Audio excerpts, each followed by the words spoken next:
In 2018, there was a series of events as far as marketing campaigns. I think we had H&M, we had Shea Moisture, and there was just a lot of controversy about how African Americans are being depicted in these advertisements.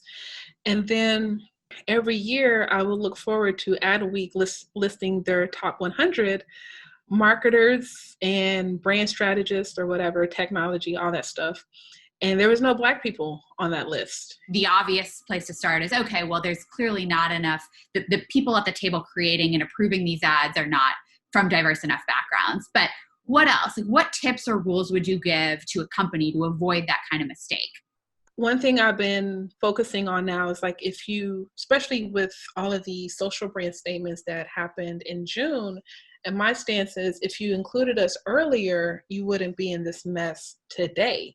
And I think that's why diversity and inclusion is so important, because if you have that continuous inclusive talent that you're surrounded by from the top down, you know, you can avoid these mistakes. And then that way, when you do have these incidents that happen with, unfortunately, Black people dying due to police brutality, like your statement comes off natural.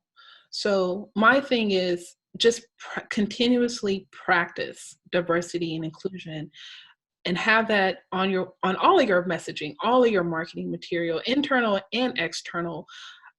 And I think that's when companies are better off. It's not hard. It's only hard if you allow it to be. There's a lot of creative Black and brown people. And we're just talking about skin tone. We're not even going into all of the diversity things that we can check off.